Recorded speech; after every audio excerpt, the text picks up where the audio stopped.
빛과 색은 우리의 삶을 지탱하는 버팀목이라 해도 과언이 아니죠. 맞아요. 빛과 색이 없었다면 보는 것 자체가 불가능했겠죠. 하지만 정작 빛과 색이 우리에게 어떻게 보여지는지는 알고 있는 사람은 많지 않잖아요. 보통 빛이라고 하는 것은 태양으로부터 반사되는 수많은 전자파 중에서 비교적 파장이 짧은 전자기파 영역의 가시광선을 말하죠. 바로 이 가시광선 부분이 파장의 길이에 따라 여러 가지 특성을 지닌 빛이 되는 거죠. 인간이 눈으로 지각할 수 있는 빛의 전자기파 영역은 빨간색부터 보라색까지의 가시광선 영역이에요. 그 외 자외선, 적외선 등은 우리가 눈으로 직접 볼 수 없기 때문에 빛이라 부르지 않는 거죠.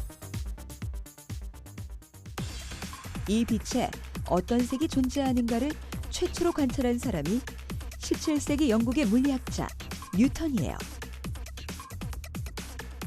뉴턴은 프리즘을 이용한 실험에서 백색 광선을 프리즘에 통과시켜 빨강, 주황, 노랑, 초록, 파랑, 남색, 보라의 7가지 빛으로 나타나는 것을 밝혔죠.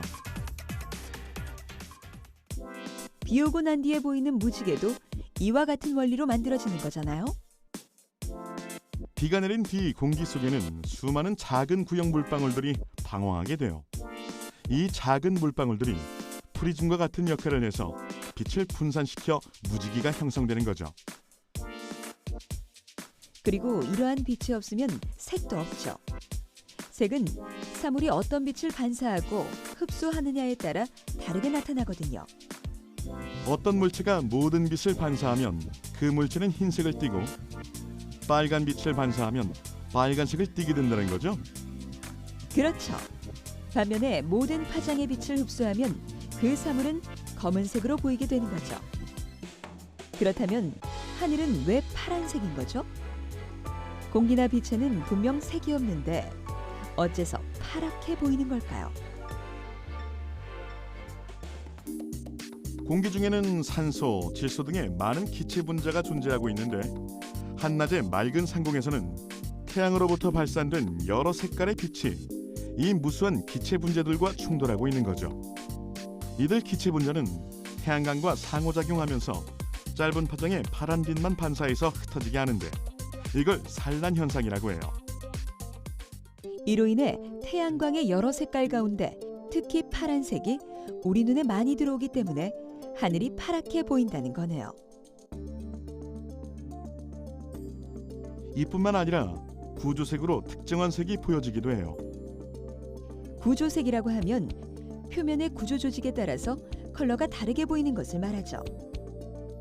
사실 가장 처음에 구조색 개념을 연구하게 된 계기가 바로 나비 때문이었어요. 몰포나비의 색깔이 워낙 화려하고 아름다워서 색소를 추출하려는 노력을 했었던 거죠. 하지만 성공하지 못했던 거잖아요. 맞아요. 사과나 꽃잎 등 거의 대부분의 식물은 색소를 가지고 있어 일정한 빛에 대해서는 흡수하고 반사를 하면서 빛을 나타내게 되는데요. 몰포나비의 날개에는 파란 색소가 전혀 없었던 거죠. 몰포나비의 날개를 전자현미경으로 확대해보면 마치 기와를 얹은 것처럼 규칙적인 배열이 나타난다고 해요. 이 나노 크기의 구조가 특정 파장의 빛만 반사하고 나머지는 통과시키는 거죠. 몰포나비 외에도 조개 껍데기의 안쪽, 진주, 공작의 깃털, 오팔보석 등이 구조색으로 보여지는 거죠. 구조색의 원리는 첨단 기술에 응용돼서 반사형 디스플레이라는 새로운 기술을 내놓았죠. 반사형 디스플레이는 화면을 출력시키는 전력이 필요 없이 외부 빛을 이용하기 때문에 에너지 효율을 크게 증가시켜 밝으면서도 전력 소모가 매우 적은 디스플레이를 만들 수 있을 것으로 기대되고 있다고 하죠. 그리고 지폐의 부분 노출 은선에도 구조색 원리가 활용돼 위조나 복제가 어려운 화폐를 만들어내는 데에도 한 몫을 하고 있는 거죠. 정말 빛과 색은 알면 알수록 신비롭네요. 맞아요. 그리고 이런 빛과 색이 우리 삶을 밝혀준다는 게 얼마나 큰 선물인지 새삼 느끼게 되네요.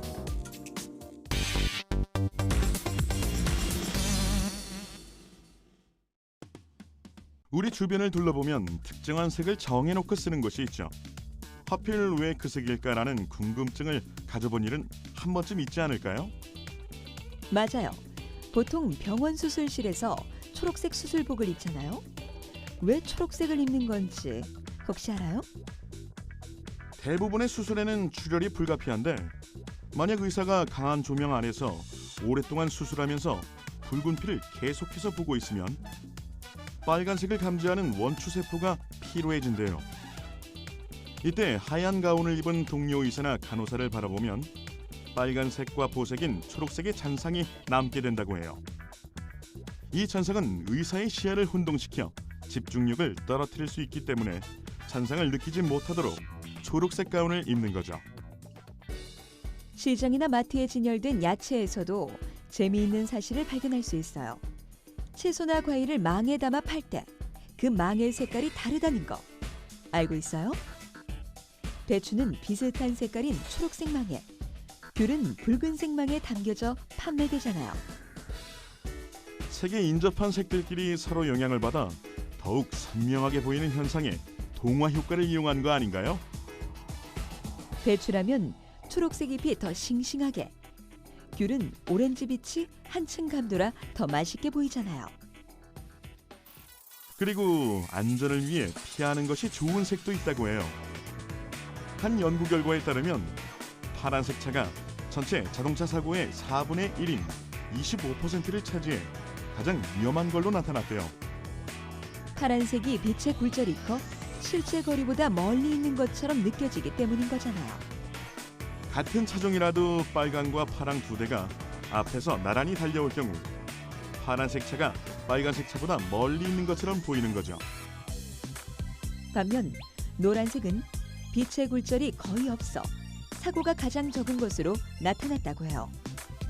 어린이 차량에 노란색이 쓰이는 것도 그런 안전의 이유겠죠. 우리 인간뿐 아니라 자연 속에 사는 동식물이 갖고 있는 색에도 숨겨진 비밀이 있대요. 생물의 색은 단순히 색이 아니라 자신만의 뜻을 동료나 적에게 전할 수 있는 의사 전달 수단이기도 해요. 호랑나비나 배추 흰나비 애벌레들은 초록색 잎을 갉아먹을 때는 초록색을 띠지만 번데기가 될 때는 주변의 나뭇가지 색에 따라 녹색이나 갈색을 띠죠. 배경과 비슷한 색을 띠어서 자신의 존재를 숨기는 거죠. 이렇게 생물들이 남에게 들키지 않도록 배경과 비슷한 색을 띠어 자신의 몸을 숨기는 색을 은폐색이라고 해요. 나무에 붙어있는 나방이나 딱정벌레가 나무 껍질과 비슷한 색을 띠는 것도 몸을 숨기기 위함이죠. 혼란색이라는 것도 있대요. 어떤 동물의 몸에 강한 대비가 되는 색의 무늬가 있어 몸의 윤곽이 명확하게 보이지 않는 거죠. 예를 들어 표범, 치타, 기린의 전무늬나 얼룩말의 줄무늬가 혼란색이란 거죠. 그리고 평상시에는 은폐색으로 자기를 감추고 있다가 주위에 적이 나타나면 갑자기 화려하고 밝은 색의 날개를 펼쳐 날아가 버리는 나비나 나방들이 있잖아요. 이런 경우를 깜짝색이라고 한대요. 공작나비의 경우 날개 윗면의 색과 무늬가 매우 화려하고 아름다운 데 비해 날개 아랫면은 어두운 색을 띠죠. 평소엔 어두운 색이 보이게 날개를 접고 있다가 천적이 나타나면 날개를 쫙 펴서 갑자기 화려한 색과 무늬를 드러내어 놀라게 한 다음 달아나 버리는 거죠. 그리고 우리나라에 사는 무당개구리도 천적이 나타나면 뒤집어져 배나 발바닥에 있는 붉은색을 드러내며 상대를 놀라게 한대요. 재밌네요. 동물이나 곤충뿐이 아니죠. 식물들이 갖고 있는 색에도 다 의미가 있다고요. 게다리나 삼백초는 꽃이 화려한 색을 갖거나 크지 않죠. 게다가 향기도 진하지 않아 꽃가루 바지를 도와줄 곤충을 불러들이기가 어렵죠. 그래서 잎을 하얗게 만들어 곤충들이 다가오도록 메시지를 보낸다고 해요. 그리고 열매를 맺고 나면 다시 잎은 녹색으로 돌아간대요. 그저 보기에 아름답고 예쁘다고 생각했던 색이었는데 그 안에 이렇게 많은 의미가 담겨져 있었다니 정말 놀랍네요.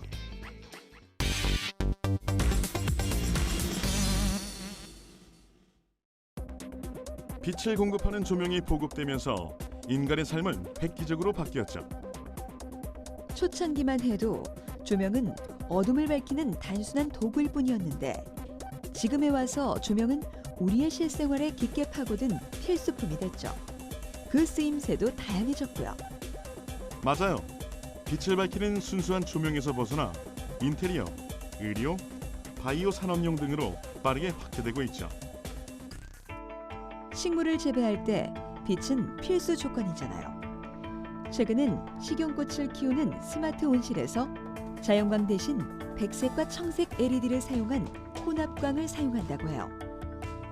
LED 조명을 이용한 스마트 온실은 생산성이 3배까지 늘어 무더운 여름에도 식용꽃의 계획 생산이 가능해진다고 해요. 조명은 공부하는 아이들의 학업 능력에도 영향을 미친다고 해요. 한 실험 결과에 의하면 약간 주황색의 느낌이 나는 환경에서 사칙 연산을 풀었을 때보다 약간 푸른 느낌이 나는 백색 조명인 환경에서 풀었을 때 약 9%의 성적 향상이 관철되었다고 해요. 조명의 힘이란 정말 무궁무진하네요. 그런데 조명은 이런 기능적인 면 외에도 인간의 감성적인 면을 자극하기도 하잖아요.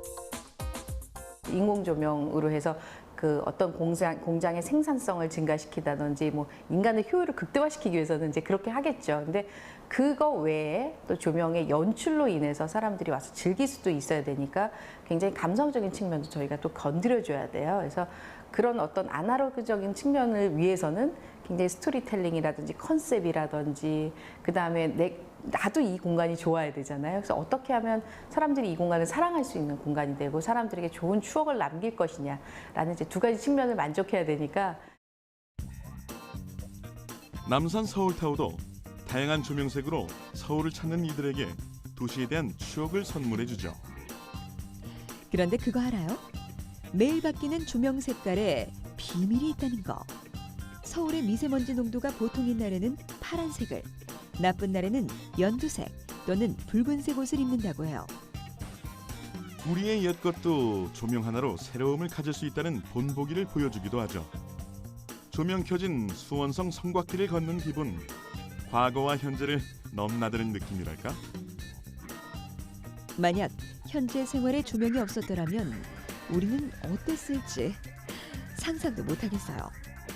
조명은 이제 주변을 환하게 밝혀주는 역할뿐만 아니라 하나의 예술로 칭송받을 정도잖아요. 하지만 조명의 긍정적인 면만 있는 건 아니죠.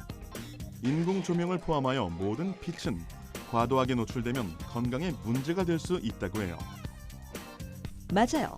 내가 원하지 않는 소리를 소음이라고 하듯 내가 원치 않는 빛 역시 빛공해가 되어 피해를 입히게 되는 거죠. 도시 지역의 지나친 광고 조명, 특히 네온 사인과 같은 거리의 조명들을 보고 눈살을 찌푸린 적이 있거나 침실로 새어들어오는 원치 않은 빛으로 인해 불편을 느낀 적이 있다면 빛공해로 인한 피해를 입었다고 할 수 있겠죠. 실제로 우리나라의 빛공해가 어느 정도냐 하면 미국의 관측 위성인 수오미 NTP가 올해 지구 빛의 밝기를 측정한 결과 빛공해 면적 비율이 가장 높은 곳은 이탈리아로 90.3%에 달했고 한국은 89.4%로 근소한 2위를 기록했다고 해요. 이러한 빛공해가 심각한 이유는 생태계에 부정적인 영향을 미치기 때문이죠. 이를테면 식물은 낮과 밤을 구분하지 못해 정상적으로 성장할 수 없고 야행성 동물은 먹이 사냥을 제대로 하지 못해 생태계가 망가진다고 해요. 인간에게 미치는 영향도 크게 다르지 않아요. 인공조명에 지나치게 노출되면 유방암과 전립선암 발병률이 높아지게 된다고 해요. 전문가들에 따르면 빛공해가 인체에 미치는 영향은 멜라토닌 호르몬 분비와 밀접한 관련이 있다는 거죠. 생체 리듬을 좌우하는 호르몬인 멜라토닌은 어두컴컴한 환경에서 만들어지고 과도한 빛에 노출되면 합성이 중단되는 특성을 지니고 있죠. 다시 말해 생체 리듬이 깨지면 멜라토닌 분비가 억제되어 면역 기능이 저하되고 항산화 물질 생산이 끊겨 암과 같은 각종 질환을 유발할 수 있는 거죠. 가끔은 우리의 건강을 위해서라도 불필요한 조명은 끄고 밤하늘을 그대로 즐기는 여유도 꼭 필요할 것 같네요.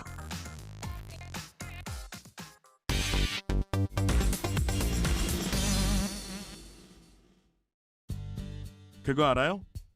빛과 색을 우리 몸을 치유하는 데 이용하기도 한다는 사실. 그럼요. 빛과 색이 우리 몸에 미치는 영향력은 상상을 초월한다고 해요. 맞아요. 눈을 통해 뇌 속으로 들어온 빛의 효과는 감정뇌의 중심에 있는 시상하부를 자극하죠.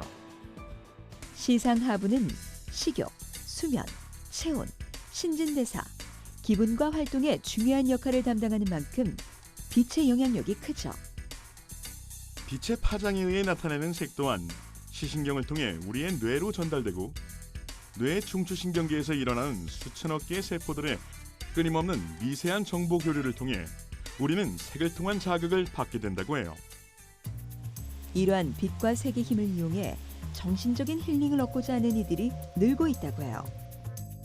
최근 젊은 층 사이에서 성인용 색칠놀이라 불리는 컬러링북이 큰 인기를 얻고 있는 것도 그런 이유 중 하나죠. 정교한 그림을 따라 원하는 색을 칠하면서 마음이 안정되는 느낌을 받게 된다고 해요. 그래서 업무 스트레스로 복잡한 머리와 마음을 채색으로 치유할 수 있다는 거죠. 색칠을 이용하여 몸과 마음을 치유해 나가는 좀 더 전문적인 분야로는 컬러 테라피가 있죠. 인간이 색을 바라보면서 어떤 반응을 보이거나 선택을 할 때 뇌 속에서 일어나는 메커니즘에 기반을 둔 심리를 진단하고 치료하는 방법이 컬러 테라피인 거죠. 맞아요. 컬러 테라피는 심신의 균형을 되찾는 데 초점이 맞춰진다고 해요. 정신, 감정, 신체 각 영역의 어느 부분의 균형이 무너져 있는지를 색을 통해 알아내고 색을 이용해 밸런스를 유지하는 것이죠. 그때그때 사람이 처한 상황과 환경에 따라 끌리는 컬러가 달라지는데 이는 당시의 내 몸과 마음이 그 색을 원하고 있음을 뜻하는 것이라고 해요. 그리고 이를 바탕으로 그에 맞는 컬러 처방을 통해 심리적인 안정과 신체적 치유까지 도모할 수 있는 장점이 있는 거죠. 그렇다면 각각의 색깔이 어떤 의미를 가지고 있는지 알아봐야겠죠? 일반적으로 자신감이나 추진력이 필요할 때는 빨간색을 선택하고 주황색은 인간관계에 있어서 에너지가 많이 필요하다거나 매력적으로 보이고 싶을 때 선택하게 된대요. 노란색은 인정과 격려가 필요할 때, 초록색은 육체적으로 굉장히 지쳐 있어 쉼과 힐링이 필요할 때 많이 눈에 들어오는 색이라고 하죠. 그리고 파란색은 마음을 차분히 가라앉히고 집중하고 싶을 때, 남색은 두뇌 회전, 보라색은 창의력이나 독창적인 에너지가 필요할 때에 고르게 되는 색이라고 하죠.